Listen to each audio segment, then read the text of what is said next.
ಭಾರತವು ಪ್ರಸಿದ್ಧ ದೇವಾಲಯಗಳಿಗೆ ಹೆಸರುವಾಸಿ. ಇಲ್ಲಿರುವ ದೇವಾಲಯಗಳು ವಿಭಿನ್ನ ವಾಸ್ತುಶಿಲ್ಪಗಳು, ಕೆತ್ತನೆಗಳು ಮತ್ತು ಪುರಾಣ ಇತಿಹಾಸಗಳಿಂದ ಕೂಡಿವೆ. ಈ ರೀತಿ ಅದ್ಭುತ ಹಿನ್ನೆಲೆಯನ್ನು ಪಡೆದುಕೊಂಡಿರುವ ದೇವಾಲಯಗಳಲ್ಲಿ ಒರಿಸ್ಸಾದ ಪುರಿಯ ಜಗನ್ನಾಥ ದೇವಾಲಯವೂ ಒಂದು. ಜಗದ ಪೋಷಕ ಜಗನ್ನಾಥನ ಈ ಧಾಮವನ್ನು ಭೂಲೋಕದ ವೈಕುಂಠ ಎಂದು ಪರಿಗಣಿಸುತ್ತಾರೆ. ಮಹಾವಿಷ್ಣುವು ಜಗನ್ನಾಥನಾಗಿ ನೆಲೆ ನಿಂತಿರುವ ಈ ತಾಣದಲ್ಲಿ ವಿಜ್ಞಾನಕ್ಕೆ ಸವಾಲು ಹಾಕುವ ಹಲವಾರು ವಿಷಯಗಳಿವೆ. ಈ ವಿಡಿಯೋದಲ್ಲಿ ಇಂತಹ 10 ಅದ್ಭುತಗಳನ್ನು ನೋಡೋಣ. ಧ್ವಜದ ದಿಕ್ಕು. ದೇವಸ್ಥಾನದ ಗುಮ್ಮಟದ ಮೇಲ್ಭಾಗದಲ್ಲಿ ಹಾರಿಸಲಾದ ಧ್ವಜ ಯಾವಾಗಲೂ ಗಾಳಿಯ ದಿಕ್ಕಿಗೆ ವಿರುದ್ಧವಾಗಿ ಹಾರುತ್ತದೆ. ಈ ಪ್ರಕೃತಿಗೆ ವಿರುದ್ಧವಾದ ಸತ್ಯಕ್ಕೆ ಯಾವುದೇ ವೈಜ್ಞಾನಿಕ ವಿವರಣೆ ಇಲ್ಲ. ಇದು ವಿಜ್ಞಾನಕ್ಕೂ ಮಿಗಿಲಾದ ದೈವಶಕ್ತಿ ಇದೆ ಎನ್ನುವುದನ್ನು ನಮಗೆ ನೆನಪಿಸುತ್ತದೆ. 1800 ವರ್ಷಗಳ ಹಳೆಯ ಆಚರಣೆ. ಪುರಿ ದೇವಸ್ಥಾನದ ಧ್ವಜವನ್ನು ಪ್ರತಿದಿನ ಬದಲಾಯಿಸಲಾಗುತ್ತದೆ. ಪ್ರತಿದಿನ ಅರ್ಚಕರು 45 ಮಹಡಿಗಳನ್ನು ಹೊಂದಿರುವ ಸುಮಾರು 1000 ಅಡಿ ಎತ್ತರದಲ್ಲಿರುವ ಗೋಪುರಗಳನ್ನು ಹತ್ತಿ ಧ್ವಜವನ್ನು ಬದಲಿಸುತ್ತಾರೆ. ಈ ಆಚರಣೆ 1800 ವರ್ಷಗಳಿಂದಲೂ ನಡೆದುಕೊಂಡು ಬರುತ್ತಿದೆ. ಅಕಸ್ಮಾತ್ ಒಂದು ದಿನ ತಪ್ಪಿದರೆ 18 ವರ್ಷಗಳ ಕಾಲ ದೇವಾಲಯದ ಬಾಗಿಲು ತೆರೆಯುವಂತಿಲ್ಲ ಎಂಬ ಪ್ರತೀತಿ ಇದೆ. ದೇವಸ್ಥಾನದ ನೆರಳು ಕಾಣಿಸುವುದಿಲ್ಲ. ಈ ದೇವಾಲಯದ ಇನ್ನೊಂದು ವಿಶೇಷ ಎಂದರೆ ಇಲ್ಲಿ ನೆರಳು ಬೀಳದೆ ಇರುವುದು. ಜಗನ್ನಾಥ ದೇವಾಲಯವು ಸುಮಾರು 4 ಲಕ್ಷ ಚದರ ಅಡಿ ಪ್ರದೇಶದಲ್ಲಿದೆ. ಇದರ ಎತ್ತರ 214 ಅಡಿ. ಯಾವುದೇ ವಸ್ತು, ಮನುಷ್ಯ, ಪ್ರಾಣಿ ಅಥವಾ ಪಕ್ಷಿಗಳ ನೆರಳು ಕಾಣಿಸುವುದು ವಿಜ್ಞಾನದ ನಿಯಮ. ಆದರೆ ಎಂತಹ ಬಿಸಿಲಿದ್ದರೂ ದೇವಾಲಯದಲ್ಲಿ ಮತ್ತು ದೇವಾಲಯದ ಆವರಣದಲ್ಲಿ ನೆರಳು ಬೀಳುವುದಿಲ್ಲ. ಪಕ್ಷಿಗಳು ಕಾಣಿಸುವುದಿಲ್ಲ. ಸಾಮಾನ್ಯವಾಗಿ ಪಕ್ಷಿಗಳು ದೇವಾಲಯಗಳು ಅಥವಾ ದೊಡ್ಡ ಕಟ್ಟಡಗಳ ಮೇಲೆ ಕುಳಿತುಕೊಳ್ಳುವುದನ್ನು ನಾವು ನೋಡಿರುತ್ತೇವೆ. ಆದರೆ ಪುರಿ ಜಗನ್ನಾಥ ದೇವಸ್ಥಾನದ ಮೇಲ್ಭಾಗದಲ್ಲಿ ಯಾವುದೇ ಪಕ್ಷಿ ಕುಳಿತುಕೊಳ್ಳುವುದಿಲ್ಲ.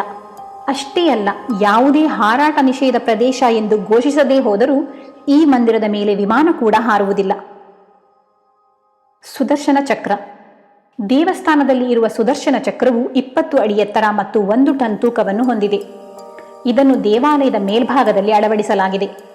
ಈ ಚಕ್ರದ ವಿಶೇಷ ಎಂದರೆ ಪುರಿ ನಗರದ ಯಾವುದೇ ಭಾಗದಲ್ಲಿ ನಿಂತು ನೋಡಿದರೂ ಚಕ್ರ ಕಾಣುತ್ತದೆ.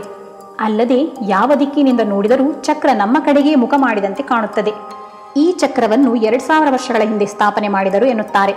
ಇಷ್ಟು ಭಾರವಾದ ಚಕ್ರವನ್ನು ಅಷ್ಟು ಎತ್ತರದಲ್ಲಿ ಹೇಗೆ ಸ್ಥಾಪನೆ ಮಾಡಿದರು ಎಂಬುದು ಕೂಡ ವಿಸ್ಮಯ. ಸಮುದ್ರದ ಶಬ್ದ. ಪುರಿ ದೇವಾಲಯದ ಸಮೀಪದಲ್ಲಿ ಸಮುದ್ರ ತೀರವಿದೆ. ದೇವಾಲಯದ ಮುಖ್ಯದ್ವಾರದ ತನಕ ಬರುವವರೆಗೂ ನಮಗೆ ಸಮುದ್ರದ ಭೋರ್ಗರೆತ ಸ್ಪಷ್ಟವಾಗಿ ಕೇಳಿಸುತ್ತಿರುತ್ತದೆ. ಆದರೆ ದ್ವಾರದ ಒಳಗೆ ಪ್ರವೇಶಿಸಿದ ಕೂಡಲೇ ಶಬ್ದ ಕೇಳುವುದು ನಿಲ್ಲುತ್ತದೆ. ಸಮುದ್ರದ ಗಾಳಿಯ ರಹಸ್ಯ.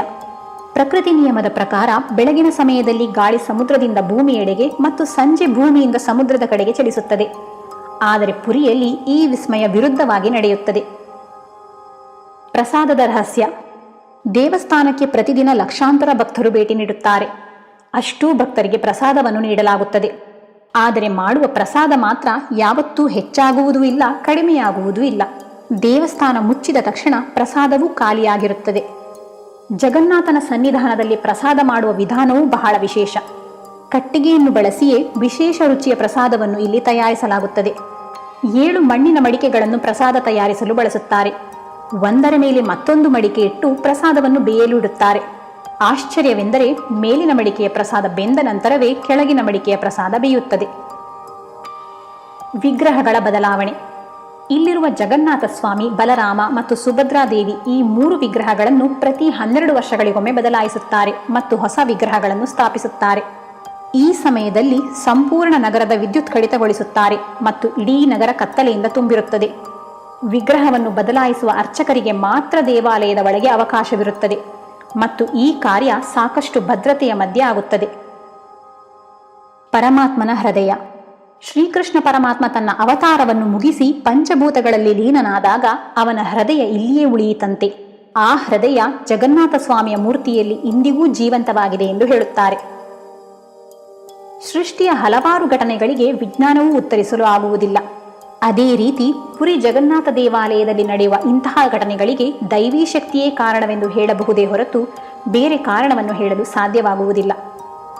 ಇನ್ನೊಂದು ಇಂತಹ ಮಾಹಿತಿಪೂರ್ಣ ವಿಷಯದೊಂದಿಗೆ ಮುಂದಿನ ವಿಡಿಯೋದಲ್ಲಿ ಭೇಟಿಯಾಗೋಣ.